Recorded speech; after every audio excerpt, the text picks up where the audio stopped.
Hello everyone, welcome you all to my YouTube channel. This is makeup Shreshtha और हम आज discuss करने जा रहे हैं जो बाकी बचे हुए सेल ऑर्गेनेल्स थे इस चैप्टर के सेल के।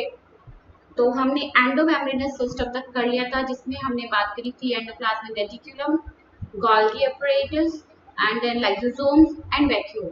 ठीक है, वहां तक ये चैप्टर कंप्लीट हो चुका था और in this video we are going to complete this chapter. ठीक है, ये वीडियो नंबर 2 है, तो 2 वीडियो में ये हम अपना चैप्टर खत्म करते हैं। तो चलिए हम स्टार्ट करते हैं और पहला जो ऑर्गेनेल हम पढ़ेंगे वो है यहाँ पे क्या है, माइटोकॉन्ड्रिया। ठीक है, माइटोकॉन्ड्रिया हम पहले डिस्कस करते हैं। उससे पहले हम थोड़ा ये देख लेते हैं कि हमने सेल के अंदर कौन कौन से ऑर्गेनेल्स पढ़ लिए हैं। Right, we had talked about this endoplasmic reticulum, we had talked about Golgi apparatus, we had talked about lysosome and also vacuole. Right, तो ये सारे ऑर्गेनेल्स हमने देख लिए थे। ये जो सेल दी हुई है, this cell is the plant cell, क्योंकि इसके पास सेल वॉल है और इसका जो है वैक्यूल बहुत बड़ा है, वैक्यूल बहुत लार्ज साइज का होता है, जिसकी वजह से nucleus is shifted towards the periphery, corner में शिफ्ट हो गया है इसका न्यूक्लियस। तो ये प्लांट सेल है जिसके पास सेल वॉल होती है, इसके पास जो है क्लोरोप्लास्ट होते हैं, है ना। ये देखिए क्लोरोप्लास्ट खाना बनाने के लिए, राइट, जो कि हमें एनिमल सेल में देखने को नहीं मिलेंगे। एनिमल सेल में ये एब्सेंट होते हैं, राइट, दिस वी नो। सो ये हम कवर कर चुके हैं। अब हम जो आज डिस्कस करने वाले हैं वो है आपका chloroplast, mitochondria, ribosomes, right, and your of course nucleus. चलिए स्टार्ट करते हैं हम माइटोकॉन्ड्रिया से। So first of all we will see that how mitochondria looks, कैसा माइटोकॉन्ड्रिया देखने में लगता है। सबसे पहली बात कि माइटोकॉन्ड्रिया को हम इजीली लाइट माइक्रोस्कोप में नहीं देख सकते, वो बहुत ही छोटा होता है। इसकी जो लेंथ है, लंबाई है, that is 1 to 4 micrometer only, right, और इसकी जो डायमीटर है दैट इज 0.2 to 1 माइक्रोमीटर। ये जो डायमीटर है इसकी 0.2 से 1 माइक्रोमीटर ही है। एंड इसको अच्छे से पहले स्टेन करना होगा, फिर हमें इसको माइक्रोस्कोप में देखना होगा, then only we are able to see this, right, and we will see it under the electron microscope. अब हम बात करते हैं इसकी शेप की। इसकी शेप जो होती है that is a sausage shape, sausage। sausage का मतलब होता है मीट, मीट का टुकड़ा। ठीक है, मीट का टुकड़ा होता है इस तरह का, इस तरीके के माइटोकॉन्ड्रिया दिखते हैं और इसको हम सिलिंड्रिकल शेप भी कह सकते हैं, सिलिंड्रिकल शेप के भी माइटोकॉन्ड्रिया दिखते हैं आपको।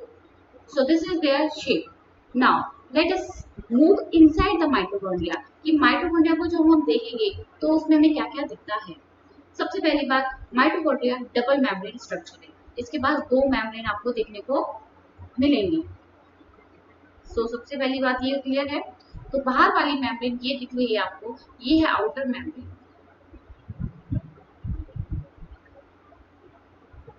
राइट, और इसके अंदर एक और मेम्ब्रेन होती है। This membrane is having many foldings. Okay, तो अंदर वाली जो मेम्ब्रेन मैं बनाने जा रही हूँ, ये जो मेम्ब्रेन आपको दिख रही है, this is the membrane which is having numerous foldings and these foldings are known as cristae. Okay, इन फोल्डिंग्स को हम बोलते हैं cristae.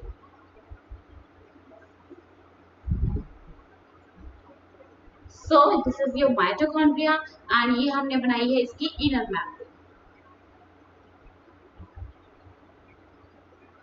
Is that clear?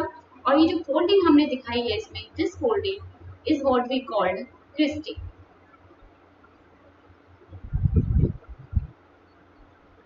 right? और इसकी जो बीच की स्पेस है, यानी कि बाहर वाली मेम्ब्रेन और अंदर वाली मेम्ब्रेन के बीच में जो जगह बचती है, देखिए क्लोरोप्लास्ट हुआ, ये माइटोकॉन्ड्रिया हुआ, इनके पास 2 मेम्ब्रेन है।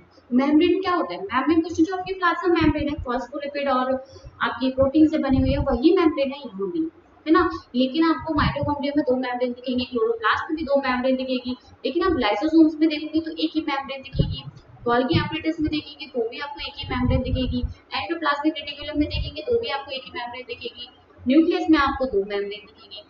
तो some organelles are one membrane bound, some are two membrane bound, whereas some organisms like centrosome जिसके पास membrane नहीं होती है, वो केवल प्रोटीन का बना होता है, ठीक है, वो हम आगे अभी डिस्कस करेंगे, ठीक है। ये वाली बात क्लियर हुई। अब ये जो मैंने जगह बताई आपको, ये बीच की जो स्पेस दिख रही है, this is what we call inter, दो मैम के बीच की बात करें तो इंटर लगाएंगे, इंटर मेम्ब्रेन स्पेस, ठीक है। तो माइटोकॉन्ड्रिया और आपका क्लोरोप्लास्ट, ये तो ऐसे ऑर्गेनेल है जिनको हम सेमी ऑटोनोमस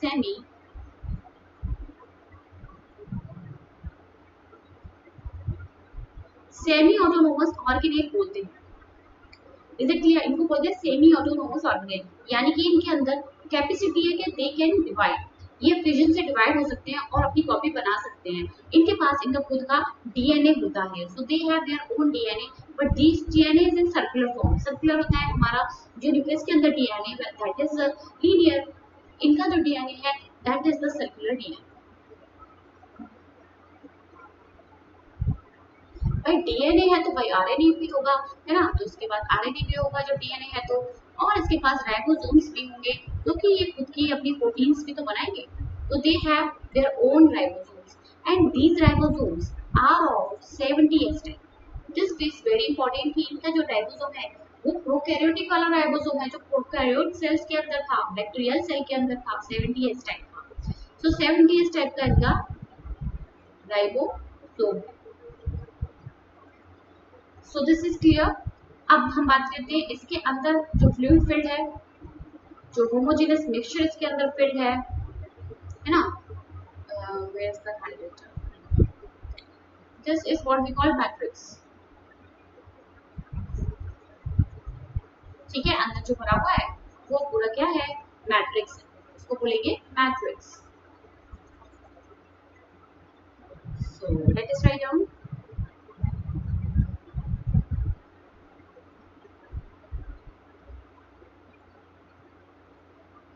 ठीक है।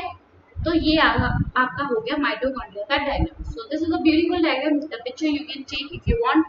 और ये जो माइटोकॉन्ड्रिया इसका यूज क्या है, this mitochondria helps in aerobic respiration, ठीक है।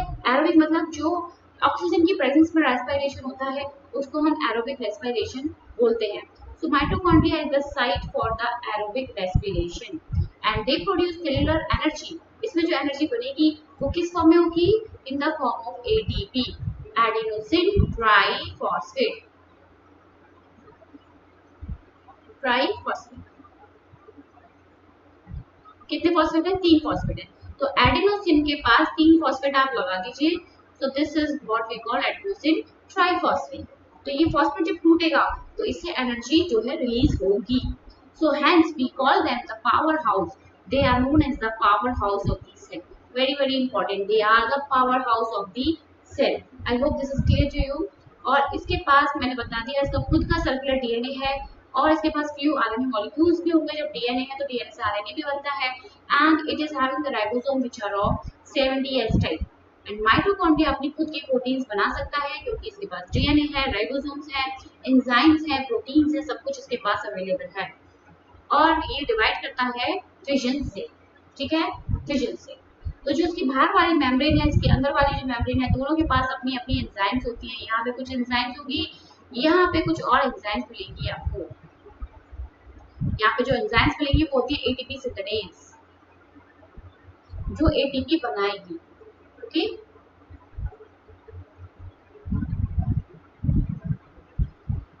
सो बाहर वाली मेम्ब्रेन और अंदर वाली मेम्ब्रेन के पास खुद की एंजाइम्स अलग अलग हैं। ये वाली बात हो गई क्लियर। तो ये है आपका माइटोकॉन्ड्रिया, ठीक है। 2 मेम्ब्रेन है, बाहर वाली मेम्ब्रेन स्मूथ है, अंदर वाली में फोल्डिंग्स हैं, जिसको फोल्डिंग्स को हम बोलते हैं क्रिस्टे। और अंदर जो जेली लाइक मटेरियल प्रेजेंट है, होमोजेनस जो मिक्सचर प्रेजेंट है, this is what we called matrix. तो बोलेंगे मैट्रिक्स। और इसके पास खुद का डीएनए होगा, सर्कुलर डीएनए है एंड इसका जो राइबोसोम है वो है 70 S टाइप का राइबोसोम है। तो इसके पास डीएनए है तो इसके पास आरएनए भी है। So this is about your mitochondria. This is the picture which is given in your NCERT। तो चलिए इसे भी देख लेते हैं। तो यहाँ पे अंदर फ्लूइड फील्ड है जिसे हम मैट्रिक्स बोलेंगे एंड ये आपको जो फोल्डिंग्स मैंने बनाई है ये है क्रिस्टा। और this is what we call intermembrane space. दो मेम्ब्रेन के बीच की जो जगह है जिसको बोलते हैं हम intermembrane space, right. This is outer membrane and inner membrane. अंदर वाली जो मेम्ब्रेन है आपको दिख रही है कि इसमें बहुत सारी फोल्डिंग्स हैं। चलिए आगे बढ़ते हैं, आते हैं हम प्लास्टिड्स के पास।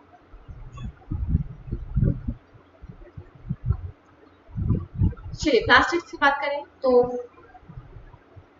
प्लास्टिड्स आपको मिलेंगे प्लांट सेल में, वेरी इंपॉर्टेंट। कहाँ मिलते हैं? Plant cell. और यूग्लिनोइड्स, यूग्लिना सुना है? यूग्लिना जो है ऑटोट्रॉफिक भी है और हीटरोट्रॉफिक भी है। जब उसके पास सनलाइट अवेलेबल है तो वो खाना खुद बना लेता है, और जब नहीं है तो वो माइक्रो ऑर्गेनिज्म को खा के अपना पेट भर लेता है। यानी कि यूग्लिनोइड्स के पास क्या है? प्लास्टिड्स है, तभी तो खाना बना लेता है, ठीक है। तो प्लास्टिड्स हैं उसके पास। These are easily observed under the microscope as they are large। अभी हमने बात किया था माइटोकॉन्ड्रिया की, वो इजीली नहीं दिखेगा, ये आपको दिख जाएंगे क्योंकि ये थोड़े बड़े साइज में होते हैं, राइट। इनका जो साइज है as compare to mitochondria it is larger. तो आप देख सकते हैं यहाँ पे कि this organelle having variable length 5 to 10 micrometer. वहाँ पे 1 to 4 था माइटोकॉन्ड्रिया का, यहाँ पे 5 to 10 माइक्रोमीटर इनकी लंबाई है, और इनकी जो चौड़ाई है वो 2 to 4 माइक्रोमीटर की है। Is it clear? Now these plastids है ना, प्लास्टिड के पास कुछ स्पेसिफिक पिगमेंट्स होते हैं जिसकी वजह से ये इम्पार्ट करते हैं कलर्स, है ना। ये प्लांट को कलर्स देते हैं क्योंकि इनके पास पिगमेंट्स प्रेजेंट हैं। Now based on the type of pigments इनको 3 कैटेगरी में डिवाइड किया गया है, chloroplast, chromoplast and leucoplast. Late us write down. Plastids are divided into 3 categories: chromoplast, पहले मेरे को चल को क्लोरोप्लास्ट एंड ल्यूकोप्लास्ट, ठीक है। तो पहले हम पिगमेंट लिख लेते हैं। क्लोरोप्लास्ट के पास क्लोरोफिल पिगमेंट है एंड इसके पास कैरोटीन पिगमेंट है। क्रोमोप्लास्ट के पास कैरोटीन पिगमेंट है। Carotene is fat soluble, this is very important, remember this की कैरोटीन जो है फैट सॉल्युबल होता है। कैरोटीन है, इसके पास ज़ैंथोफिल है। अब ल्यूकोप्लास्ट बेचारा है नो कलर, नो पिगमेंट, तो ये कलरलेस प्लास्टिड हो गया। ल्यूकोप्लास्ट कैसा हो गया? कलरलेस।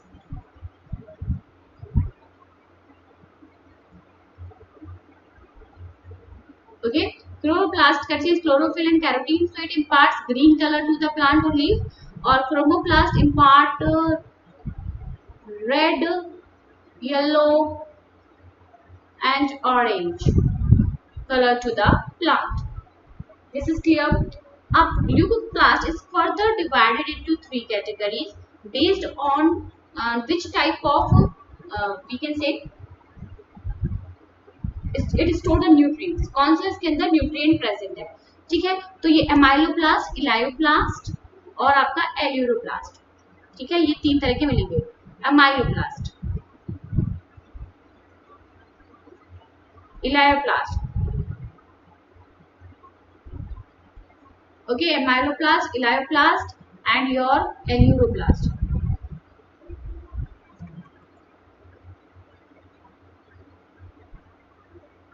ठीक है। एमाइलोप्लास्ट के पास क्या है? स्टार्च है, स्टोर क्या है? स्टार्च स्टोर है।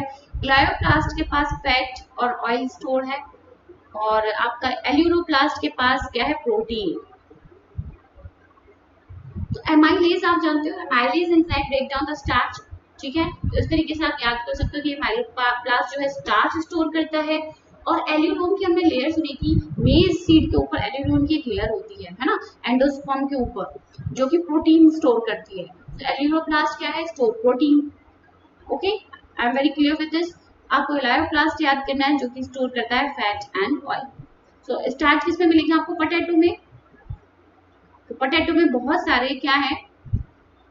एमाइलोप्लास्ट है, ठीक है। तो ये तीनों ल्यूकोप्लास्ट के टाइप्स हैं, एमाइलोप्लास्ट, इलायोप्लास्ट, एल्यूरोप्लास्ट, और डिपेंड करता है कौन सा इसमें न्यूट्रिएंट प्रेजेंट है, उस कैटेगरी पे ल्यूकोप्लास्ट को 3 कैटेगरी में डिवाइड कर दिया, ठीक है।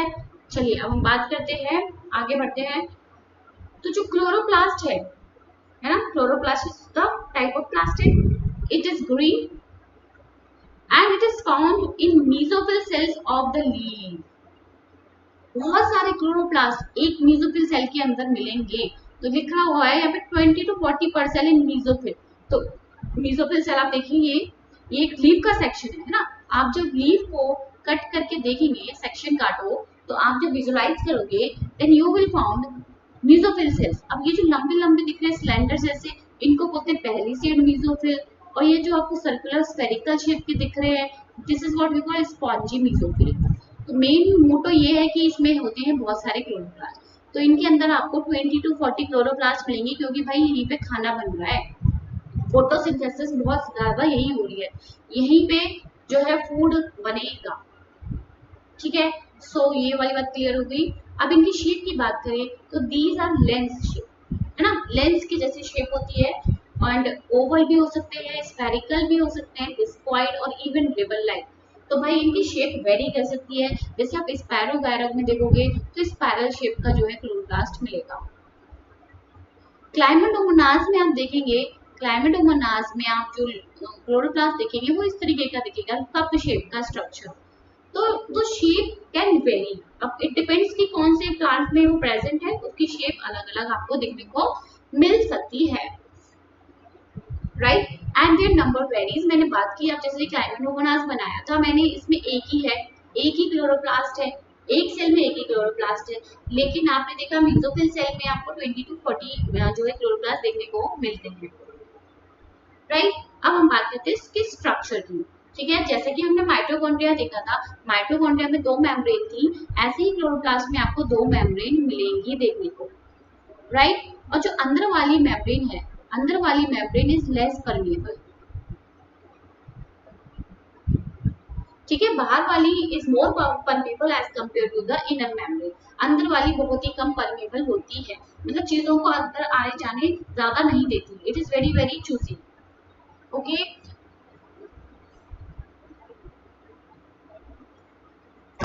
तो चलिए हम इसके स्ट्रक्चर की बात करते हैं, देखते हैं। ये है इसकी आउटर मेम्ब्रेन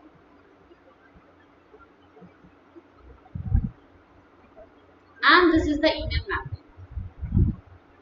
ओके, अब आपको इसमें जो स्टेप जैसे पॉइंट जैसे आपको स्ट्रक्चर्स दिख रहे हैं,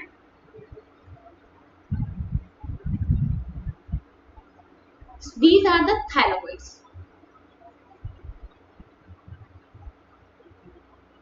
okay, and they pile up in the point, जैसे एक के ऊपर हम सिक्का रखते जाएं, दे पाइल अप लाइक दिस, है ना। और ये पूरा जो पाइल अप हो गया है, इस स्ट्रक्चर को हम कहेंगे ग्राना,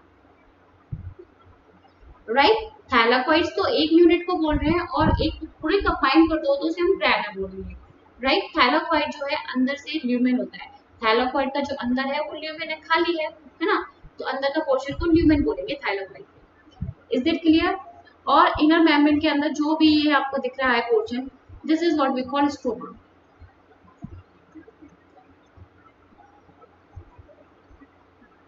ये है स्ट्रोमा। अब हम बात करें कि भाई ये सब जॉइंट है एक दूसरे से, like this, they are connected to each other. So these granas are connected to the other grana with the help of stroma lamellae. भाई स्ट्रोमा है, ये पोर्शन स्ट्रोमा है, और ये फ्लैट फ्लैट जो लेमिना निकल रहे हैं, तो उसको बोलते हैं हम स्ट्रोमा,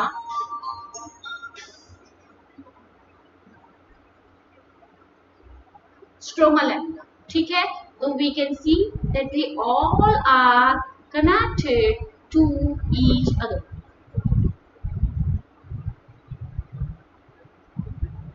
ठीक है जी, ये वाली बात क्लियर हो गई।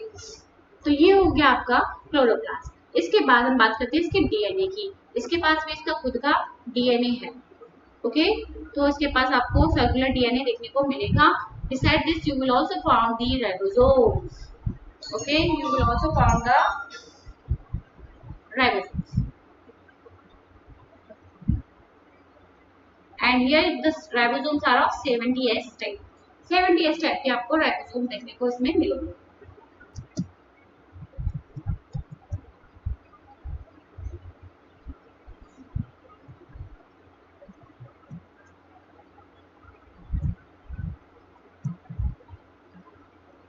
तो चलिए अब हम पढ़ लेते हैं एक बार क्या लिखा हुआ है इसमें, ठीक है।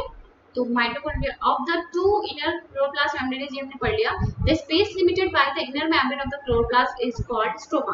तो अंदर की जो स्पेस है वो उसे हम बोलते हैं stroma. Number of organized flattened membranous sac called the thylakoids are present in the thylakoids in the stoma। तो यहाँ पे जो thylakoids है ये मेम्ब्रेन है, ये इसकी मेम्ब्रेन है thylakoid की, okay. Thylakoids are arranged as sticks like the piles of a coin, ठीक है। जैसे हम सिक्के एक दूसरे के ऊपर रखते जाते हैं, ऐसे pile of coin they are placed, so and we call them grana। इसको बोलेंगे हम grana या फिर इनको बोलेंगे intergranal thylakoids। This is what we call grana या फिर intergranal thylakoids। This is clear?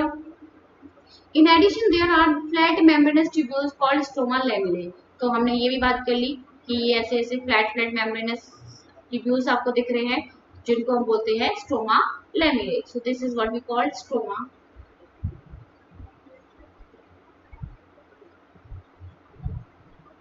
Connecting the thylakoids of the different grana, ठीक है। ये different granules को connect कर रहे हैं। The membrane of the thylakoids enclose a space called the lumen। तो आप एक ग्राना को उठा के देखोगे तो ग्राना के अंदर क्या है, ल्यूमेन है। The stroma of the chloroplast contain enzyme। तो इस स्ट्रोमा में आपको क्या मिलेगा, इस स्ट्रोमा में आपको एंजाइम्स मिलेंगे जो कि बहुत बहुत जरूरी हैं कार्बोहाइड्रेट्स और प्रोटीन्स के लिए, ठीक है। यहाँ पे एंजाइम्स प्रेजेंट है जहाँ पे जिसकी हेल्प से फूड बनेगा। It also contains small double-stranded circular DNA molecules and ribosomes। ये भी हमने बता दिया, इसके पास DNA है और राइबोसोम्स हैं। और chlorophyll pigments are present in the thylakoid. This is very important कि क्लोरोफिल पिगमेंट इसके अंदर कहाँ है। तो ये क्लोरोप्लास्ट, तो भाई क्लोरोफिल पिगमेंट कहाँ मिलेंगे, क्लोरोफिल पिगमेंट मिलेंगे थायलाकोइड के अंदर। यहाँ पे क्लोरोफिल पिगमेंट्स आपको देखने को मिलेंगे। Ribosomes of the chloroplast are smaller, that is 70S type. ये हमने बता ही दिया है। चलिए आगे बढ़ते हैं।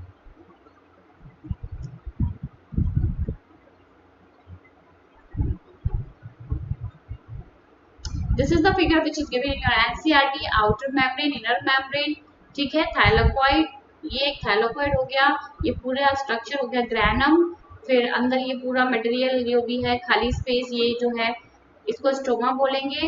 And lamellae, they grana are connected by lamellae, stoma lamellae. So let us talk about ribosomes now। Ribosomes जो है हमने बात करी 70S टाइप और 80S टाइप के राइबोसोम्स देखने को मिलते हैं। 70S टाइप आपको मिलेंगे प्रोकैरियोटिक सेल में। फिर आपको कुछ ऑर्गेनेल जैसे माइटोकॉन्ड्रिया हुआ और आपका क्लोरोप्लास्ट हुआ और आपका एंडोप्लाज्मिक रेटिकुलम से चिपके हुए आपको राइबोसोम देखने को मिलते हैं, है ना। 80S टाइप के राइबोसोम्स आपको यूकैरियोटिक सेल में देखने को मिलेंगे। राइबोसोम्स को हम पैलेड पार्टिकल्स भी बोलते हैं क्योंकि इनको सबसे पहले जो देखा था वो जॉर्ज पैलेट ने देखा था इन 1953, राइट। अब हम बात करें कि राइबोसोम्स मेम्ब्रेन बाउंड नहीं है, तभी तो ये प्रोकैरियोट में प्रेजेंट है। इसके पास मेम्ब्रेन नहीं है, जैसे फॉस्फोलिपिड और प्रोटीन्स की मेम्ब्रेन नहीं है, तो फिर किसका बना है ये। They are composed of RNA and proteins. तो भाई इनका जो स्ट्रक्चर है राइबोसोम्स का, they are made up of proteins और इसके अंदर आपको मिलेंगे आरएनए, ठीक है। ये आरएनए मिलेंगे, ये जो आरएनए के मैंने पार्ट्स दिखाए छोटे छोटे आरएनए, तो ये 5S type, 28S type, 5.8S type के आरएनए हैं। इनमें जो है न्यूक्लियोटाइड्स जो है वेरी कर रहे हैं, ठीक है। ये इतना डिटेल में नहीं जाना हमें, पर ये किसका बना हुआ है, आरएनए और प्रोटीन का बना हुआ है। 2 सब यूनिट होते हैं, हमने ये पहले डिस्कस किया था। ये छोटी यूनिट है और ये बड़ी यूनिट है, ओके। तो 70S और 80S मैंने याद कराया था, 30, 40, 50, 60 और 70, 80, समझ गए। तो 30, 40 तो यूनिट हो गई 70S टाइप की और 40, 60 यूनिट हो गई 80S टाइप की। एस का फुल फॉर्म है Svedberg unit, okay. S stand for Svedberg unit and this is the sedimentation coefficient. It is indirectly a measure of density and size तो जब centrifugation कराते हैं, हाई सेंट्रीफ्यूगेशन मतलब कि high speed rotation कराते हैं जब इसका, तो ये कब कहाँ पे सेटल हो रहा है, कहाँ पे सेडिमेंट हो रहा है, that is what we call it Svedberg unit. Is that clear? So it settle on the basis of its density and size. Both 17 ATS ribosomes are composed of two subunits. ये बात हो गई, दो subunit है. And it is made up of ribonucleic acid and proteins. ठीक है, protein और RNA का ये बना हुआ होता है.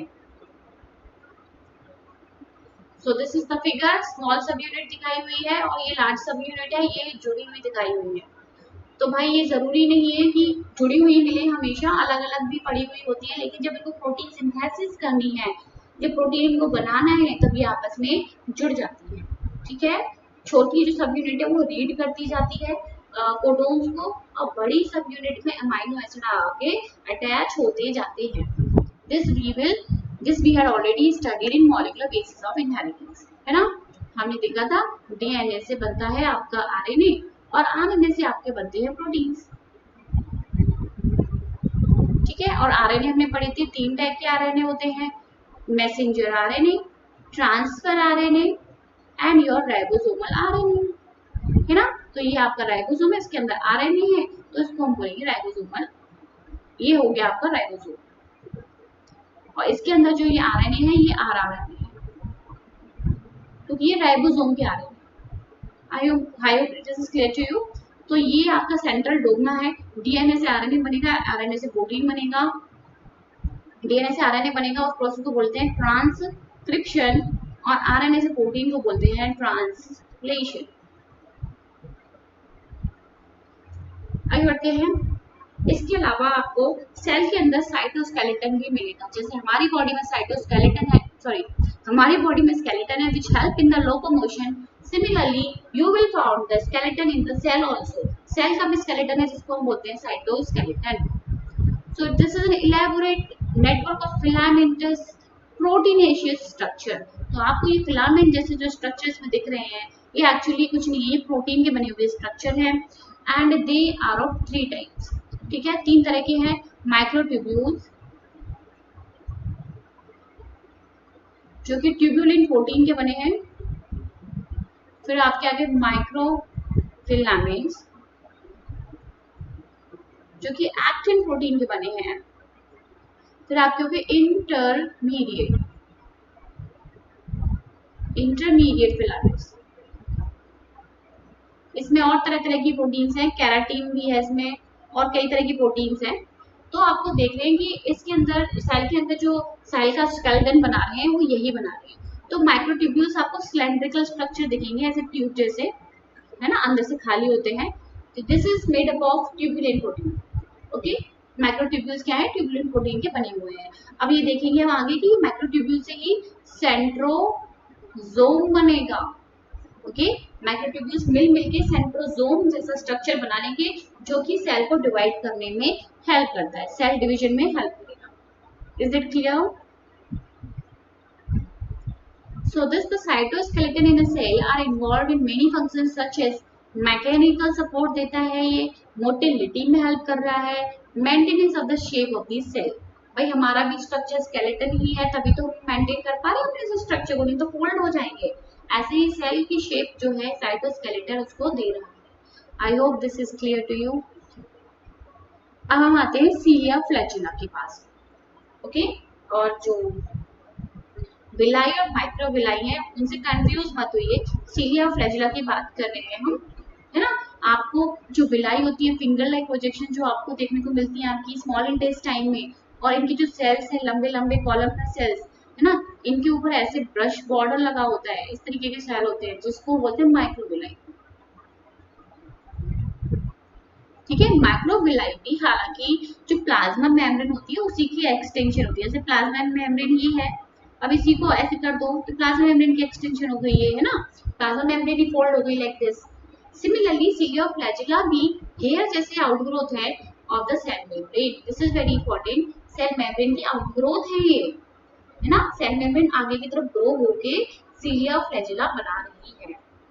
ठीक है, माइक्रोविलाई और विलाई से कंफ्यूज मत होइएगा.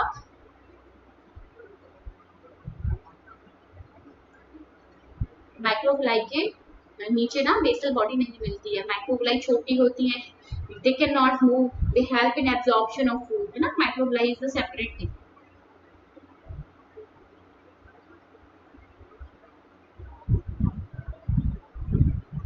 तो बात करते हैं हम अब सीलिया की, पहले बात करें, ठीक है।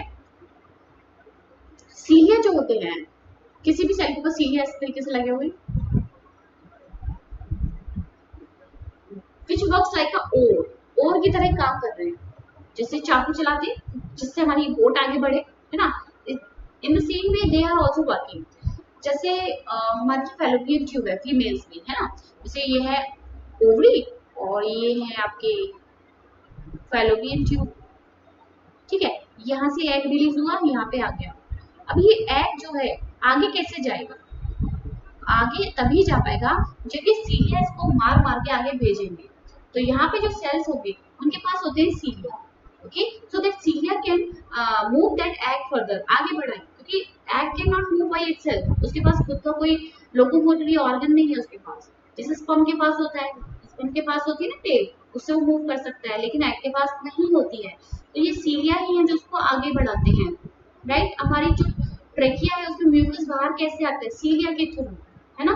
यहाँ पे हमारे जो सेल्स में सीलिया है, तो सीलिया क्या करते हैं, cilia causing the movement of either the cell और द सराउंडिंग फ्लूइड, ठीक है, आसपास की जो भी चीज उसको आगे भेज देंगे। फ्लैजुला क्या होता है, flagella comparatively longer and responsible for sale movement. तो फ्लैजुला का जो रोल है वो सेल को मूव कराने में होता है, ठीक है, सेल की मूवमेंट में हेल्प करेगा फ्लैजुला। तो प्रोकैरियोटिक का फ्लैजुला अगर हम बात करें, these are structurally different from that of eukaryotic flagella, okay, don't make them equal, दोनों इक्वल नहीं है, अलग अलग है दोनों। जो प्रोकैरियोटिक का फ्लैजिला है वो बिल्कुल स्ट्रक्चरली अलग है यूकैरियोटिक के फ्लैजिला से। अब इलेक्ट्रॉन माइक्रोस्कोप स्टडी जो है सीलिया के फ्लैजिला की हम करके देखें तो हमें क्या देखने को मिलेगा। पहली चीज ये मिलेगी, shows that they are covered with the plasma membrane. Obviously जब प्लाज्मा मेम्ब्रेन की आउटग्रोथ है ये, तो भाई प्लाज्मा मेम्ब्रेन तो देखने को मिलेगी ना। तो सपोज ये एक सेल है और ये है फ्लैजिला, अगर इसको हम काट के देखें इसका सेक्शन, तो हमें क्या मिलेगा, तो हमें इसके बाहर क्या मिलेगा, प्लाज्मा मेम्ब्रेन मिलेगी, है ना, बाहर को मिलेगी हमें प्लाज्मा मेम्ब्रेन। और इसका जो कोर है, ये पूरा जो कोर है इसको हम बोलेंगे axoneme, this is what we call axoneme. अब इस कोर में microtubules are running parallel to the long axis, ठीक है। तो ये जो फ्लैजिला दिख रहा है आपको, इस तरीके से माइक्रोट्यूब्यूल्स रन कर रही हैं। तो लेकिन अगर हमें काट के देखूंगी इसका सेक्शन लेना है तो हम हमें कैसे देखेंगे, चलो देखते हैं आगे। ये एक सेक्शन है सीलिया फ्लैजिला का, ठीक है। जो माइक्रोट्यूब्यूल्स का यहाँ पे अरेंजमेंट है वो है 9+2, ठीक है। लेट्स सी, तो 9 जो माइक्रोट्यूब्यूल्स हैं वो है पेरीफेरी की तरफ डबलेट में, मतलब 2 हैं। तो यहाँ पे मैं 2 बना देती हूँ, एक और सबकी बना देती हूँ। एक मैंने पहले से बना रखी है आप लोगों के लिए जिससे जल्दी बन जाए डायग्राम। तो ये मैंने आपको पेरीफेरी की तरफ ये जो माइक्रोट्यूब्यूल्स हैं ये बना दिया। ये किसका सेक्शन देख रहे हैं, फ्लैजिला या सीलिया का। सीलिया फ्लैजिला को माइक्रोस्कोप में देखेंगे तो बाहर तो हमें प्लाज्मा मेम्ब्रेन दिखेगी और अंदर पेरीफेरी की तरफ 9 माइक्रोट्यूब्यूल मिलेंगे डबलेट, मतलब 2 पेयर में, सब 2 पेयर में, ठीक है। ऐसे ही सेंटर में 2 हैं, they are connected to each other by a bridge, ये ब्रिज।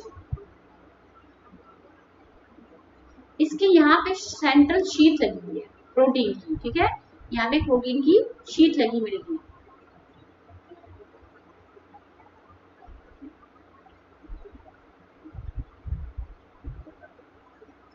ठीक है, फिर ये जो माइक्रोट्यूब्यूल्स हैं ये इस शीट से कनेक्टेड है by radial spokes, they are connected with this, central sheath से जुड़ी हुई हैं bye radial spokes.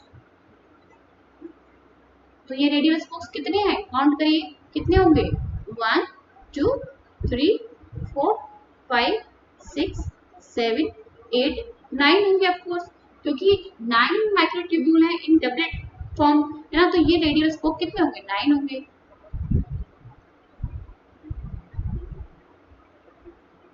This is what we call central sheath.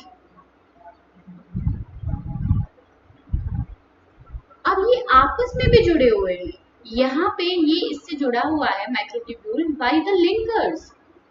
Okay, they are connected by linkers. Linkers भी प्रोटीन्स हैं, so they are also connected. They are also connected by linkers. So these are the linkers.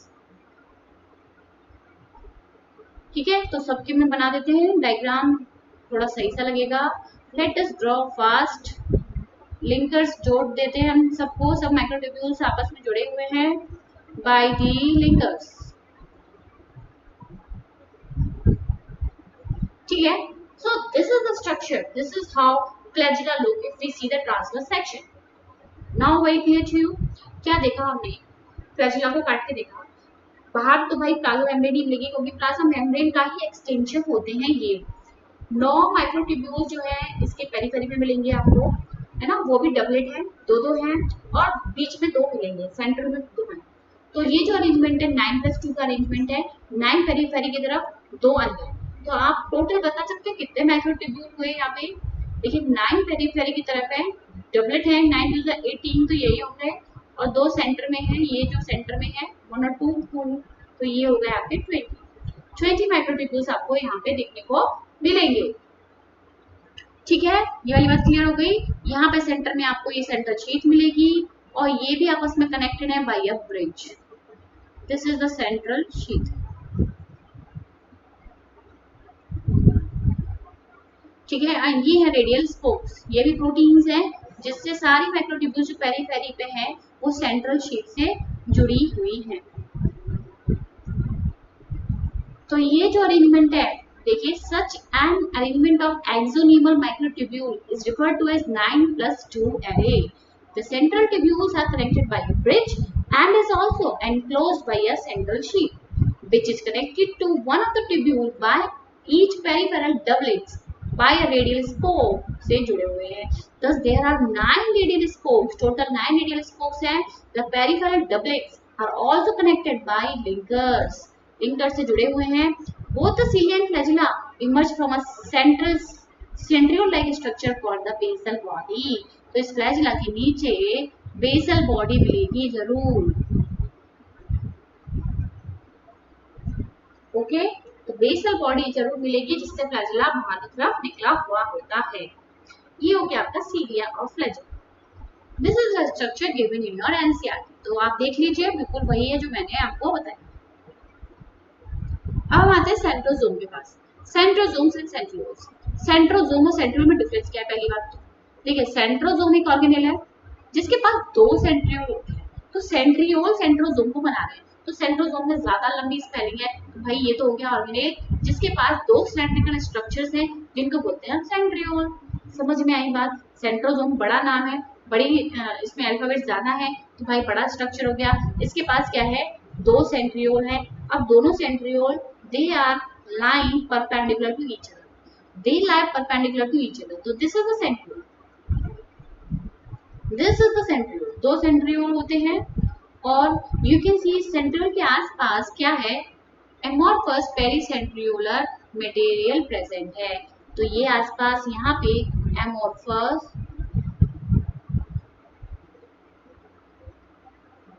Pericentriolar material, ठीक है। तो अब आप इसको और अच्छे से देखेंगे सेंट्रियोल को। अभी तो ये 2 सिलेंडर जैसे स्ट्रक्चर दिख रहे हैं आपको केवल, लेकिन अगर और आप अंदर जाएंगे इसमें तो आपको क्या दिखेगा? इसमें आपको दिखेंगे माइक्रोट्यूब्यूल। तो सेंट्रोजोम किसके बने होते हैं? माइक्रोट्यूब्यूल्स के बने हैं। माइक्रोट्यूब्यूल्स किसके बने हैं? ट्यूबुलिन प्रोटीन के, है ना, ये हमने बताया था। चलिए अब हम पहले इसका अरेंजमेंट देखते हैं। कार्ड का व्हील देखा है, कार्ड का पहिया आप देखिएगा ऐसे ही होता है। सेंटर में एक हब होता है, जितनी यहाँ पे तो हम इसे हम बोलते हैं, और ये पहिया है, और ये यहाँ पे सब जुड़े हुए हैं। इस तरीके से कार्ड का व्हील देखने को मिलेगा। सेम यहाँ पे आपको सेंट्रियोल देखने को मिलेगा, ठीक है। तो एक सेंट्रियोल ये रहा, एक ये रहा, ठीक है। अब इस सेंट्रियोल में जो माइक्रोट्यूब्यूल्स हैं they are in triplet form, 3 जुड़े हुए, 3 माइक्रोट्यूब्यूल्स। दिख रहे हैं आपको? ओके, तो यहाँ पे जो अरेंजमेंट है 9 बाहर की तरफ है। ये टोटल कितने हैं? 1 2 3 4 5 6 7 8 9 है। सेंटर में कोई भी नहीं है, तो इस टाइप के अरेंजमेंट को बोलते हैं 9 प्लस 0। अभी फ्लैजेला और सीलिया में आपने देखा था 9 प्लस 2, तो यहाँ पे टोटल मैक्रोट्यूब्यूल्स कितने हो रहे थे? 20 हो रहे थे। यहाँ पे आप देख सकते हो 9 का मल्टीप्लाई 3 से करोगे, क्योंकि भाई 3 लगे हुए 1 2 3, एक के पास कितने मैक्रोट्यूब्यूल है? 3 है। 9 3 जा 27, तो भी यहाँ पे मैक्रोट्यूब्यूल्स ज्यादा हैं। ठीक है, तो 3 मैक्रोट्यूब्यूल 9 बार लगे हुए हैं, है ना? So they are made up of 9 evenly spaced peripheral fibrils of tubulin protein. Each of the peripheral fibril is a triplet. तो भाई सबके पास 3 क्या है? ट्यूबुलिन प्रोटीन है, यानी कि वी कैन से 3 माइक्रोट्यूब्यूल है। और 3 माइक्रोट्यूब्यूल कितनी बना रही है? 9। They are 9 evenly spaced peripheral fibrils of tubulin protein. Right? Then the central part जो है, इसका जो सेंट्रल पार्ट आपको दिख रहा है, this is also proteinaceous and this is what we call hub. इसे हब बोलते हैं।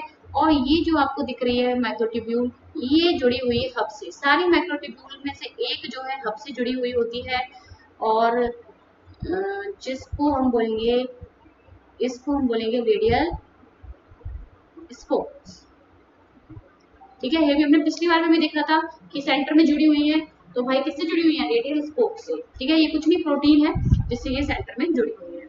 अब ये आपस में भी जुड़ी हुई है, देखिए अब ये आपस में भी जुड़ी हुई है।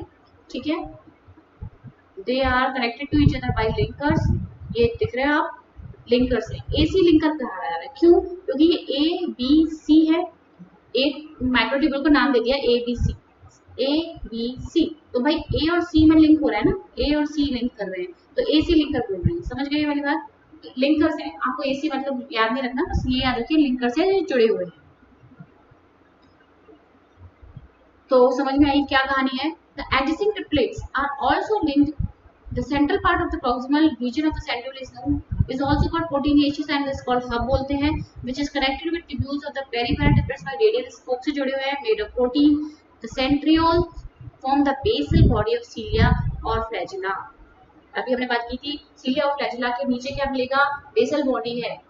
ओके, तो सेंट्रियोल से ही बनी हुई है वो basal body, and they give rise to spindle fibers that give rise to spindle apparatus during cell division in animal cell.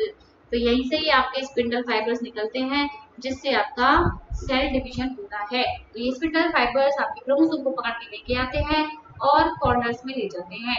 ठीक है, जिससे सेल डिवाइड हो जाती है। आगे बढ़ते हैं, अब हम आते हैं न्यूक्लियस के पास। तो भाई न्यूक्लियस हमने देखा, हमने बताया था कि न्यूक्लियस क्या है? 2 मेम्ब्रेन है, डबल मेम्ब्रेन स्ट्रक्चर है, स्फेरिकल स्ट्रक्चर है, ऐसे बॉल की तरह स्फेरिकल स्ट्रक्चर है, जिसके अंदर आपका जो है जेनेटिक मटेरियल प्रेजेंट है ना?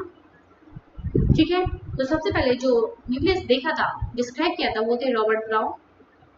इन 1831 में इन्होंने इसको डिस्क्राइब कर दिया था। Later the material of the nucleus is stained by basic dyes. लेकिन फिर बाद में जो है इसका न्यूक्लियस का जो मटेरियल है basic dye, remember this, basic dye से ये जो है स्टेन हो गया। ओके, एसिडिक नहीं, बेसिक डाई से स्टेन हो गया और उसको इन्होंने नाम दे दिया क्रोमेटिन। क्रोमेटिन, क्रोमा का मतलब भी होता है कलर, तो भाई ये कलर हो गया। और फिर इन्होंने क्रोमेटिन नाम दिया है वो फ्लेमिंग ने दिया है। ओके, तो न्यूक्लियस के अंदर जो क्रोमेटिन मटेरियल है, क्रोमेटिन जो है वो नाम दिया है फ्लेमिंग ने। अब हम बात करते हैं सेल कब हम देख रहे हैं। ठीक है, किस स्टेज में हम उस सेल को देख रहे हैं। तो आपने सेल साइकिल पढ़ी है। सेल साइकिल में क्या होता है? एक तो एंड फेज होता है बहुत कम टाइम के लिए, बाकी जो सेल होती है इंटरफेज स्टेज में रहती है ना, ज्यादा टाइम इंटरफेज में रहती है, यानी कि इसको हम रेस्ट फेज भी बोलते हैं। हालांकि वो रेस्ट नहीं कर रही है, बहुत काम चल रहा होता है उस टाइम पे। और जो इंटरफेज को 3 में डिवाइड किया है, G1 फेज, S फेज और G2 फेज, है ना? Interphase is divided into G1 phase, S phase और G2 फेज। S फेज में डीएनए रेप्लिकेट करता है आपका, है ना? G1 फेज में आपकी जो प्रोटीन्स वगैरह है वो बन रही हैं, G2 में ऑर्गेनेल्स वगैरह है वो बन रहे हैं। तो ये नेस्टिंग फेज है जिसमें और काम चल रहा होता है। एस फेज में आपका डीएनए रेप्लिकेट कर रहा होता है। ठीक है, तो हम बात कर रहे थे कि अगर हम इंटरफेस में हम उस सेल को देख रहे हैं तो उस सेल में हमें क्या दिखेगा, न्यूक्लियस के अंदर हमें क्या दिखेगा। ठीक है, न्यूक्लियस है स्फेरिकल स्ट्रक्चर, पहली बात तो दो मेम्ब्रेन होती है इसके पास। ठीक है, और दो मेम्ब्रेन की जो स्पेस है उसको बोलते हैं हम पेरी न्यूक्लियर स्पेस।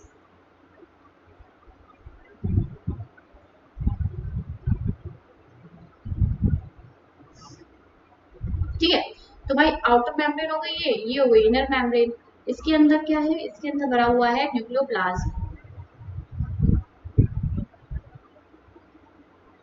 है ना। और ये अगर सेल है, बाहर हो गया cytoplasm, jelly like material cytoplasm, और न्यूक्लियस के अंदर हो गया न्यूक्लियोप्लाज्म, ये साइटोप्लाज्म है।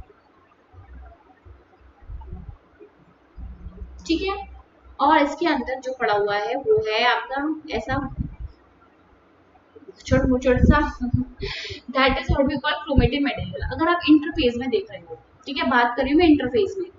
ठीक है, तो रेस्ट फेज जब ऐसे आएगा तब आप इसे हम देखेंगे तो जहाँ पे जो क्रोमेटिन दिखेगा वो इसके धागे धागे से दिखेंगे ऐसे उलझे हुए एक दूसरे में। ठीक है, जैसे नूडल्स बनाते हो आप उलझी हुई रहती है ना, वैसे ही दिखता है। लेकिन अगर आप एम फेज में अगर देखेंगे आप इसको तो यहाँ पे आपको प्रॉपर शेप मिलेगी क्रोमोसोम की। ठीक है, you will found this shape M phase में। इंटरफेज में हमें क्या मिलेगा, इंटरफेज न्यूक्लियस को अगर हम देखते हैं, nucleus of a cell when it is not dividing has highly extended and elaborate nucleoprotein fibres called chromatin. अब क्या कह रहा है, न्यूक्लियस के अंदर है हमारा जेनेटिक मटेरियल। ठीक है, देखिए ये है आपका डीएनए। डीएनए जो है, DNA is just a second, DNA जो है ये जो आपको मैं सर्कुलर सर्कुलर स्ट्रक्चर दिखा रही हूँ ये है एक्चुअली हिस्टोन प्रोटीन।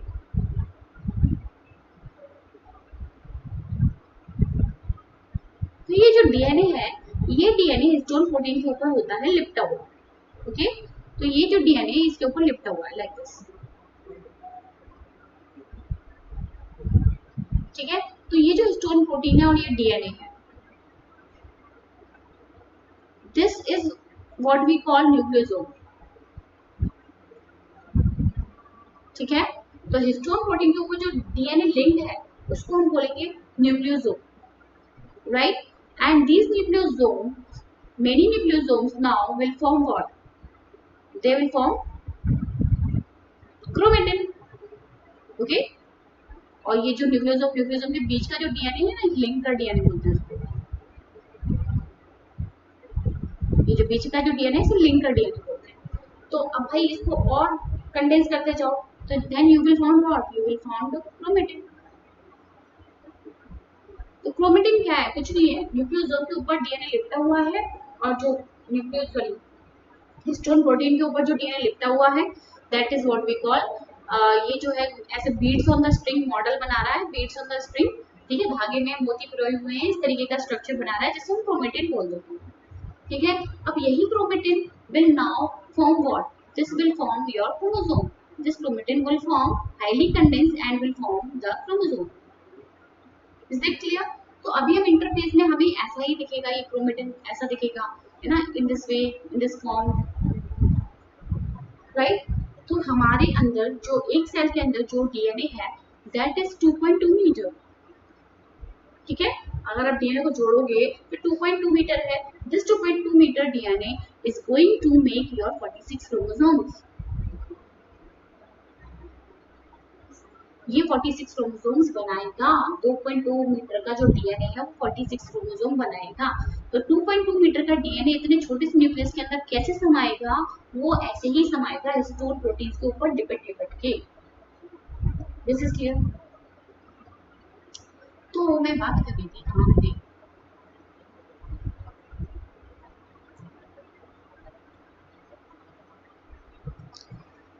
तो देखिए ये है आपका न्यूक्लियस। ठीक है, तो मैंने आपको बताई आउटर मेम्ब्रेन है, इसकी इनर मेम्ब्रेन है ना। फिर जो मेम्ब्रेन है आउटर मेम्ब्रेन, जैसे ये आउटर मेम्ब्रेन है, ये इनर मेम्ब्रेन है, ये फ्यूज हो गई यहाँ पे, ये आउटर मेम्ब्रेन है, ये इनर मेम्ब्रेन है, यहाँ फ्यूज हो गई, और तो जहाँ पे ये फ्यूज हो गई वहां पे एक बन गया pore. So these are the pores. तो यहाँ पे जो है, यहाँ पे आरएनए जो बनेगा वो बाहर निकल के कैसे आएगा न्यूक्लियस से, है ना, पोर्स के थ्रू, है ना। अब यहाँ पे कुछ जरूरत है प्रोटीन्स वगैरह वगैरह की, तो वो न्यूक्लियस के अंदर कैसे जाएगी, पोर्स के थ्रू जाएगी, ठीक है जी। तो ये पोर्स जो है आदान प्रदान करता है, चीजों को अंदर लाता है, बाहर जाता है, जो भी जहाँ जरूरत है आती जाती रहती है। ओके, अब बात करते हैं, ये मैंने बता दिया न्यूक्लियोप्लास्ट, ठीक है। यहाँ पे जेली लाइक मटेरियल है, उसको न्यूक्लियोप्लास्ट बोल दिया। इसमें आपका क्रोमेटिन है। हम देखो क्रोमेटिन जो होता है ना, दो तरीके का है। क्रोमेटिन मैंने क्या बताया, DNA wrapped around histone proteins, है ना, ये हिस्टोन प्रोटीन्स है, इसके चारों तरफ डीएनए रैप कर दो, ये आपका हो गया क्रोमेटिन। अब ये दो तरीके का क्रोमेटिन होता है, हेटेरोक्रोमेटिन एंड यूक्रोमेटिन। यूक्रोमेटिन में लूजली पैक्ड होता है क्रोमेटिन, लूज होता है। हेटेरोक्रोमेटिन बहुत ही कंडेंस होता है, बहुत ही पास पास पास पास ऐसी क्रोमेटिन जो है पास पास है। तो हेटेरोक्रोमेटिन आपको न्यूक्लियस की पेरीफेरी की तरफ दिखेगा, ये जो पेरीफेरी पे दिख रहा है green green, this is the heterochromatin part, और यूक्रोमेटिन यहाँ पे सेंटर में ही है, ये सारा यूक्रोमेटिन है। ओके, अब जब ये आपका क्रोमोसोम बनाएगा, जब इससे क्रोमोसोम बनेगा ना, तो आपका जो हेटेरोक्रोमेटिन है वो आपके टीलोमियर जो एंड होते हैं ना क्रोमोसोम के, उनको बोलते हैं टीलोमियर्स। तो हेटेरोक्रोमेटिन यहाँ पे आ जाता है। Actually, heterochromatin it does not take part in this transcription और translation में participate नहीं कर रहा है। तो यहाँ पे आपको टीलोमियर जो बनता है ना, वो हेटेरोक्रोमेटिन से बनता है। और आपका जो सेंट्रोमियर है, ये जो कॉन्स्ट्रिक्शन होता है बीच में, है ना, ये जो कॉन्स्ट्रिक्शन है बीच में, दिस इज ऑल्सो व्हाट, हेटेरोक्रोमेटिन। ये जो कॉन्स्ट्रिक्शन होती है ना क्रोमोसोम में, इसे बोलते हैं हम सेंट्रोमियर। तो क्रोमोसोम के सेंट्रोमियर में और टीलोमियर में आपको हेटेरोक्रोमेटिन मिलेगा। एक्चुअली हेटेरोक्रोमेटिन का जो रोल है ना, वो है आपका डीएनए फिंगरप्रिंटिंग में, क्योंकि ये आपका ट्रांसक्रिप्शन में तो हेल्प कर नहीं रहा है ना, इससे एमआरएनए नहीं बन रहा है, इससे कोई आरएनए नहीं बन रहा है, इससे कोई प्रोटीन नहीं बन रहा है। तो इसका जो रोल है वो आपका डीएनए फिंगरप्रिंटिंग में है, क्योंकि यहाँ पे कुछ ऐसे सीक्वेंस होते हैं वो बार बार रिपीट होते रहते हैं, है ना। किसी में वो सीक्वेंस 2 बार रिपीट हो रहा है, तो किसी में 4 बार रिपीट हो रहा है, तो उस तरीके से जो है फिंगरप्रिंटिंग की जाती है। तो फिंगरप्रिंटिंग की वीडियो मैंने अपलोड कर रखी है, यू कैन वॉच दैट, कैसे करते हैं, ठीक है। अब हम बात करते हैं न्यूक्लियोलस की। तो हमने देखा जो न्यूक्लियस है, दो मेम्ब्रेन है, आउटर मेम्ब्रेन, इनर मेम्ब्रेन। इसके पास पोर होते हैं, है ना, जहाँ मेम्ब्रेन फ्यूज हो गई वहाँ पोर बन गया। फिर इसके पास क्रोमेटिन मटेरियल है इसके अंदर, जो आपका डीएनए और हिस्टोन है ना। और इसके पास न्यूक्लियोप्लाज्म है। अब भाई न्यूक्लियोप्लाज्म सब लोग सोचते हैं कि ये कोई ऑर्गेनेल है, न्यूक्लियस के अंदर ये जो न्यूक्लियोप्लाज्म दिखाया हुआ है, is this an organelle? No, it is not an organelle, it is not membrane bound, ये कोई मेम्ब्रेन बाउंड नहीं है। एक्चुअली ये वो जगह है, यहाँ पे जो है राइबोसोम्स बन रहे हैं। क्या बन रहे हैं? राइबोसोम्स बन रहे हैं। भाई राइबोसोम्स बनाने के लिए अभी मैंने बताया, राइबोसोम्स के लिए क्या क्या चाहिए होता है, प्रोटीन प्लस आरएनए चाहिए, है ना। तो ये ऐसी ऐसी जगह पर जहाँ पे राइबोसोम और प्रोटीन है, वहां का जो एरिया है वो डार्क दिखता है थोड़ा, उसको बोलते हैं न्यूक्लियोलस, ठीक है। So this is an active area where ribosomes बन रहे हैं। तो बाहर से प्रोटीन आ गई राइबोसोम्स बनाने के लिए, और यहाँ पे डीएनए तो था ही, है ना, डीएनए से आपका आरएनए बन गया, तो आरएनए और प्रोटीन को मिला के आपका राइबोसोम बन गया। Is that clear? So this is an active area for ribosome formation. I hope this is clear to you, ठीक है। तो जो न्यूक्लियोलस है, it is in continuation with the nucleoplasm. ये जो न्यूक्लियोप्लाज्म है इसके अंदर, it is in continuation with that only, but it is that area where your ribosome synthesis is going on. यहाँ पे राइबोसोम्स बन रहे हैं, प्रोटीन्स बाहर से आ रही है उसको बनाने के लिए, और आरएनए तो यहीं पे बन रहा है ना। ये वाली बात क्लियर हो गई, तो हो गया ये आपका nucleus. Nuclear matrix and one of more spherical bodies आपको दिखेंगे जिसको हम न्यूक्लियस बोलते हैं। Electron microscope has revealed that the nuclear envelope which consist of two parallel membrane with a space between 10 to 50 nanometer is called perinuclear space। ये मैंने आपको बता दिया, दो मेम्ब्रेन के बीच की space. forms a barrier between the material present inside the nucleus and that of the cytoplasm. अब ये जो मेम्ब्रेन है ये बैरियर का काम कर रही है, रुकावट कर रही है, साइटोप्लाज्म की चीज साइटोप्लाज्म में रहे और न्यूक्लियस की चीज न्यूक्लियस में रहे, तो it is acting as a barrier. The outer membrane usually remains continuous with the endoplasmic reticulum and also bear ribosomes on it. अब क्या कह रहा है कि जो बाहर वाली जो मेम्ब्रेन है वो है एंडोप्लाज्मिक रेटिकुलम के कंटिन्यूएशन में. ठीक है, तो बाहर वाली मेम्ब्रेन के कंटिन्यूएशन से ही ER बन रहा है जिसके पास राइबोसोम्स हैं. ठीक है, राइबोसोम्स आपके यहाँ से बने, इसके अंदर ही तो बन रहे थे न्यूक्लियस के अंदर, तो ये राइबोसोम्स निकल के बाहर आ गए और ER से चिपक गए हैं. ठीक है, at a number of places the nuclear envelope is interrupted by minute pores which are formed by the fusion of its two membranes. मैंने बता दिया जहाँ जहाँ की दो मेम्ब्रेन फ्यूज हो रही हैं वहाँ पे क्या बन रहा है, वहाँ पे बन रहा है पोर. So these nuclear pores are the passages through which movement of RNA and protein molecules takes place in both the direction. तो यहाँ से RNA और प्रोटीन आ जा सकते हैं between the nucleus and the cytoplasm. Normally there is only one nucleus per cell. ज्यादातर एक ही nucleus होता है एक सेल के अंदर, लेकिन sometimes in some condition you will find no nucleus, एक भी न्यूक्लियस नहीं होता, और कहीं कहीं पे आपको बहुत सारे न्यूक्लियस मिलेंगे, जैसे आपकी स्केलेटल मसल में, स्केलेटल मसल को हम स्ट्रेटेड मसल्स भी बोलते हैं, तो आपको बहुत सारे न्यूक्लियस देखने को मिलते हैं. ठीक है, और आपकी जो आरबीसी होती है रेड ब्लड सेल्स, उनको चाहिए ऑक्सीजन पकड़ के लेके जाती है, तो भाई न्यूक्लियस ही इतनी जगह घेर लेगा तो ऑक्सीजन नहीं पकड़ पाएंगी वो, तो उनको ऑक्सीजन पकड़नी होती है, इसलिए जब वो मैच्योर होती है तो उनमें से न्यूक्लियस जो हो जाता है खत्म, डिजनरेट हो जाता है उसका न्यूक्लियस. तो ये हो गई कहानी की नॉर्मली एक ही न्यूक्लियस होता है लेकिन variation in the number of nuclei are also frequently observe. ये सब हो गया. Now the nuclear matrix of the nucleoplasm contain nucleolus and the chromatin, ये हमने बात कर ली. ठीक है, न्यूक्लियस के अंदर क्या है, क्रोमेटिन मटेरियल है और न्यूक्लियोलस है, वो जगह जहाँ पे आपके राइबोसोम बन रहे हैं. तो न्यूक्लियोलाई आर स्फेरिकल स्ट्रक्चर. ठीक है, सुन लो ध्यान से, nucleoli are spherical structures present in the nucleoplasm. Spherical ऐसे स्ट्रक्चर्स है. The content of the nucleus is continuous with the rest of the nucleoplasm. देख सकते हो आप, तब जो न्यूक्लियोलस का कंटेंट है वो आपका न्यूक्लियोप्लाज्म से कंटिन्यूएशन में है. ये कोई मेम्ब्रेन बाउंड स्ट्रक्चर नहीं है, ये वो जगह है, it is a site for active ribosomal RNA synthesis. ठीक है, आरआरएनए राइबोसोमल आरएनए की जगह है जहाँ पे आपका राइबोसोमल आरएनए और कैसे फिर बाद में राइबोसोम बन रही है. Larger and more numerous nuclei are present in the cell, in cells actively carrying out protein synthesis. तो उस सेल में न्यूक्लियोलस ज्यादा भी देखने को मिल सकते हैं जिस सेल में प्रोटीन सिंथेसिस हो रही है, जहाँ पे प्रोटीन्स बन रही है बहुत ज्यादा, तो आपको वहाँ पे कई सारे न्यूक्लियोलस देखने को मिलेंगे. ठीक है, I hope this is clear.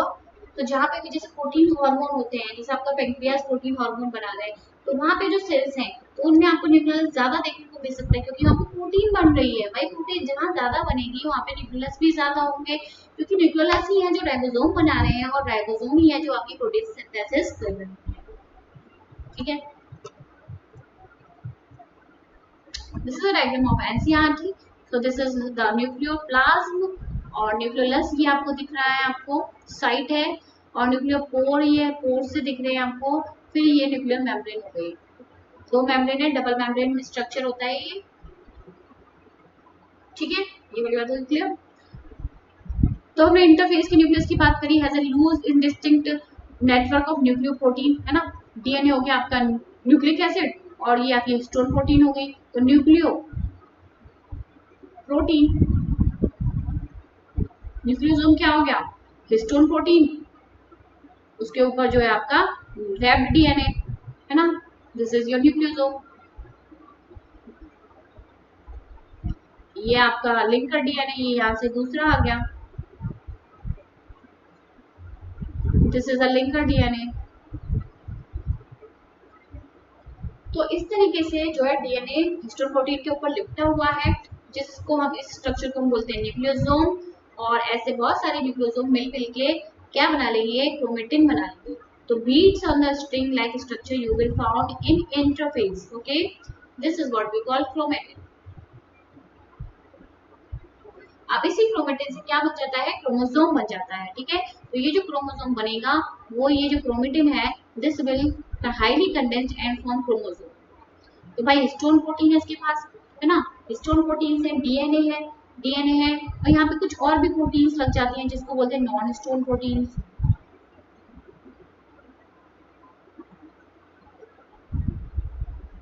और भी प्रोटीन्स लग जाती हैं जिनको बोलते हैं non histone proteins, non histone.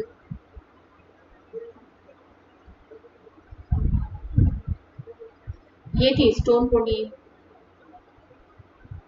Okay. But during different stages of cell division, cells show structured chromosome in place of the nucleus. तो क्या कह रहा है कि आपको, अब हम एम फेज की बात करें, एम फेज में भाई प्रॉपर क्रोमोसोम जैसा स्ट्रक्चर बन जाएगा, है ना। तो chromatin contains DNA and some basic proteins called histones, some non histone proteins and also RNA. तो ये जो बोल रहे हैं क्रोमेटिन, क्रोमेटिन के पास क्या क्या है, डीएनए है, हमने बात करी डीएनए है, बिल्कुल डीएनए है, और आपकी हिस्टोन प्रोटीन्स हैं, फिर आपकी सब नॉन हिस्टोन प्रोटीन्स भी हैं, फिर आपका यहाँ पे डीएनए से आरएनए बनता है तो वो भी होगा। तो ये आपको याद रखना है। तो chromatin contains what, DNA, some basic proteins, histone protein, non-histone proteins and your RNA also. A single human cell has approximately 2 metre, बात कर ली 2 मीटर लॉन्ग डीएनए होता है जो कि 46 आपके क्रोमोसोम्स बनाता है। You will study the details of DNA, ये तो सब फालतू बात है। Every chromosome essentially has a primary constriction at the centromere। तो जो प्राइमरी पहली कॉन्स्ट्रिक्शन आपको दिख रही है जिससे बोलते हैं हम सेंट्रोमियर, ठीक है। तो यहाँ पे थोड़ा सा दबा हुआ क्रोमोसोम नजर आता है तो इसे बोलते हैं primary constriction. In some chromosome you will found secondary constriction also, यहाँ पे आपको सेकेंडरी कॉन्स्ट्रिक्शन भी मिलेगी। Now this is what we call satellite. तो कुछ क्रोमोसोम में आपको सेकेंडरी कॉन्स्ट्रिक्शन भी देखने को मिलती है। अब यहाँ पे सेंट्रोमियर के आसपास यहाँ पे डिस्क जैसी एक प्रोटीन लग जाती है जिसको बोलते हैं हम काइनेटोकोर।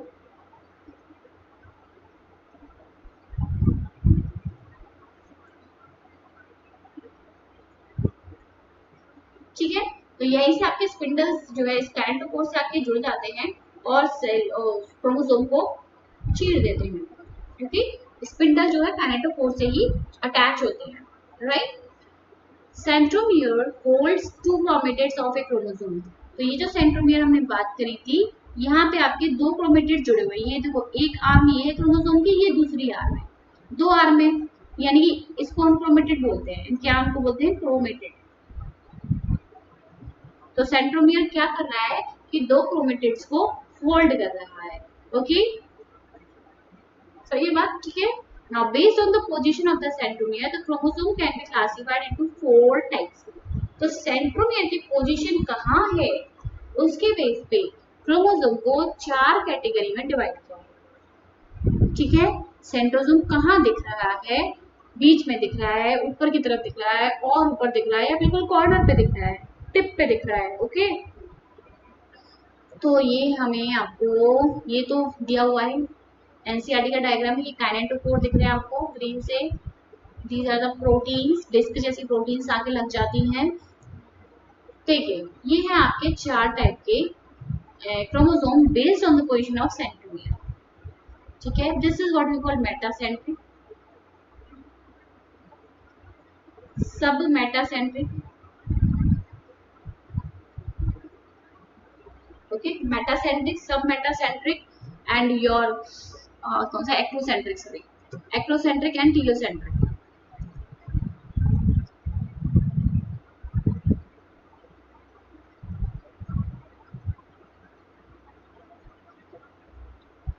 मेटासेंट्रिक, मेटा क्या बता रहा है, बीच में सेंट्रोमियर है, सबसे इजीली आपको याद रहेगा। मेटासेंट्रिक मतलब बीच में है, सब मेटा थोड़ा सा ऊपर चढ़ा दो, तो एक थोड़ी छोटी हो गई आर्म, ये वाली आर्म थोड़ी छोटी हो गई, ये थोड़ी लंबी है, ठीक है। एक्रोसेंट्रिक में और ऊपर चढ़ा दो सेंट्रोमियर को, तो एक तो बहुत ही छोटी हो गई, वेरी शॉर्ट, और एक लंबी है। टीलोसेंट्रिक में बिल्कुल कॉन्पेड, at the tip you will found the centromere. Okay, तो जो टीलोमियर्स होते हैं ना एट द एंड, इसीलिए इसको टीलोसेंट्रिन बोलते हैं, यानी कि टीलोमियर जहाँ पे टीलोमियर प्रेजेंट था वहां पहुंच गया है आपका सेंट्रोमियर, तो उसको बोलते हैं टीलोसेंट्रिक। मेटासेंट्रिक याद रहेगा बिल्कुल बीच में, सब मेटासेंट्रिक मिड से थोड़ा सा ऊपर पहुंचा दो, और एक्टोसेंट्रिक थोड़ा और ऊपर पहुंचा दो, जिससे एक आर्म बहुत ही छोटी हो जाए, एक बड़ी हो जाए। So let us read these now.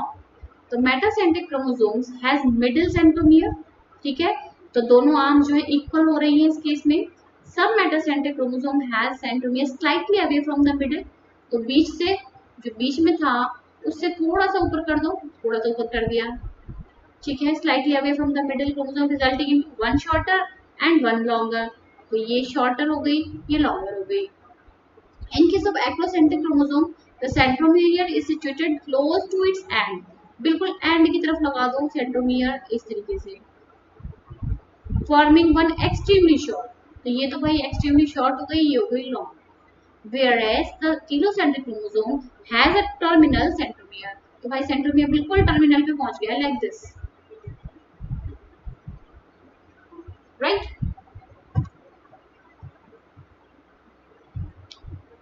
So this we had talked of satellite, मैंने बात करी, sometimes a few chromosomes have a non-staining secondary constriction दिखेगा किसी किसी में at a constant location, this give the appearance of a small fragment called the satellite। तो आपको ये secondary constriction, primary constriction तो आपका centromere होता है, secondary constriction भी आपको देखने को मिलेगा जो कि आपका बनाता है satellite DNA। Then your microbodies, microbodies में तो डिटेल में नहीं दिया है, बहुत सारे मेम्ब्रेन बाउंड जो है वेसिकल्स होते हैं जिनके अंदर होती हैं एंजाइम्स, तो this you will found in plant as well as in animal cells, ठीक है। तो माइक्रोबॉडीज भी आपको सेल के अंदर देखने को मिलती हैं जिनके अंदर छोटे छोटे वेसिकल्स हैं जिनके अंदर क्या है, बहुत सारी एंजाइम्स प्रेजेंट है, ठीक है। So this is all about for today, ठीक है। तो चलिए आज हम ये लेक्चर खत्म करते हैं। I hope this chapter is clear to you, और नेक्स्ट चैप्टर हम अब जो इसके बाद जो नेक्स्ट चैप्टर हम स्टार्ट करेंगे वो शायद मैं देखती हूँ सेल डिवीजन सेल साइकिल वाला स्टार्ट करूँगी, cell cycle and cell division. तो चलिए ठीक है, thank you for watching this video and please subscribe this channel and hit the bell icon to get updates and check the playlist if you are able to find your videos on my channel, then it is good for me. Thank you.